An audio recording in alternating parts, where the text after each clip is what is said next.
আসসালামু আলাইকুম। একটা সুসময় চলছে। সম্ভবত ১৯৭১ পর এইরকম একটা সুসময় বাংলাদেশ জামাত ইসলাম কখনোই পায়নি। দলের বিভিন্ন শ্রেণীর নেতারা, কর্মীরা খুবই উচ্ছ্বাস উজ্জীবিত। এমনকি জুলাই আগস্টের যে অভ্যুত্থান, সেই অভ্যুত্থানের পেছনে সবচেয়ে বড় ভূমিকা যারা রেখেছে এই জামাত ইসলাম।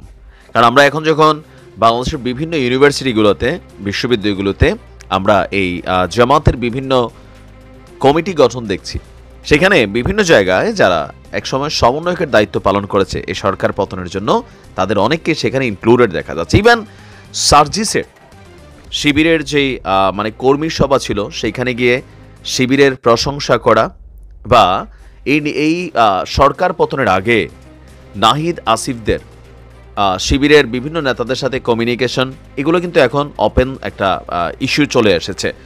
তো এই যখন অবস্থা, প্রশাসনের বিভিন্ন জায়গায়ও জামাত তাদের অবস্থান সুনিশ্চিত করেছে, এমনও কেউ কেউ বলছেন। আবার বলছেন যে ইসলামী ব্যাংকও জামাতের যেটা মূল একটা কি বলা হয় যে শক্তিশালী অর্থনীতির ভিত্তি, সেটাকেও তারা মোটামুটি নিজেদের কাছে আবার মোটামুটি দখলে নিয়ে গেছেন বা তারা তাদের কবজা নিয়ে গেছেন, অথবা তাদের ভাষায় যে মায়ের ছেলে মায়ের কাছে ফিরে এসেছে।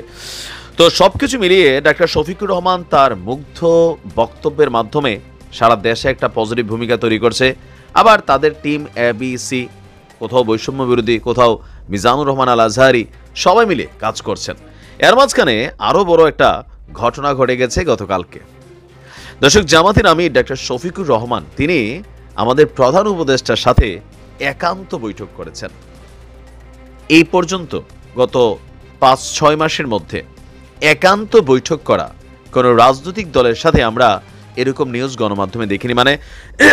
বিএনপির যিনি মহাসচিব আছেন রাইট নাও মির্জা ফখরুল ইসলাম আলমগীর, অথবা রুহুল কবির রিজভী, অথবা দলটির ঊর্ধ্বতন নেতাকর্মীরা, যে যখনই তারা বৈঠকের কাজ লাগছে, তারা কিন্তু আপনার একটা টিম ওয়াইজ গিয়া তারা প্রধান উপদেষ্টার সাথে কথা বলেছেন। কিন্তু প্রধান উপদেষ্টার সাথে একান্ত বৈঠক আর কারো হয়েছে কিনা আমার জানা নেই, যেটা জামাত আমির তিনি করেছেন। গণমাধ্যমে বিষয়টা গতকালকে প্রকাশিত হবার পরই এটা নিয়েও নানান আলোচনা হয়েছে যে এই সরকার বরাবরই জামাত বেসিস অথবা জামাতের সমর্থক সরকার, এই ধরনের একটা অভিযোগ কিন্তু বিভিন্ন মানুষ করে থাকে।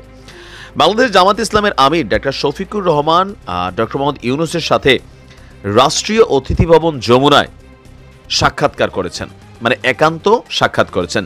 এই সময় সৌহার্দ্যপূর্ণ পরিবেশে দুজনের মধ্যে নির্বাচন, দুর্নীতি এবং অর্থনীতি সহ বিভিন্ন বিষয়ে সংস্কার ও জাতীয় ঐকমত্য গড়ে তোলার লক্ষ্যে কি কি করণীয় তা নিয়ে আলোচনা হয়। রাজধানীর ফরেন সার্ভিস একাডেমিতে আয়োজিত এক প্রেস ব্রিফিংয়ে গতকালকে যখন প্রেস সচিব শফিকুল ইসলাম আলম তিনি এর তথ্য দিয়েছেন, তখনই সবার কাছে বিষয়টা নিয়ে একটু রহস্যের দানা বাঁধছে।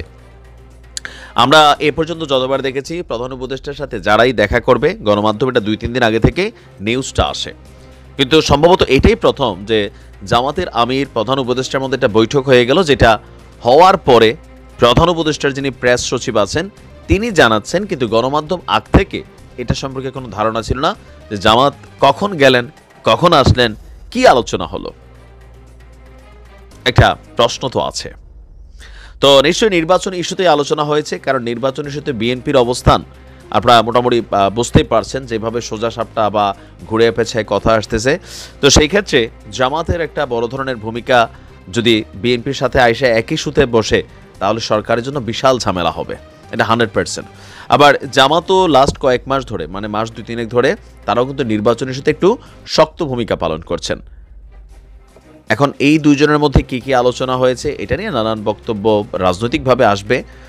তবে জামাত আমিরের যে হাতটা, বা তিনি যে পারেন, জামাত যে তলে তলে পারে, হ্যাঁ, সবাইরে ঘুম পাড়াইয়া, এটা কিন্তু প্রমাণিত।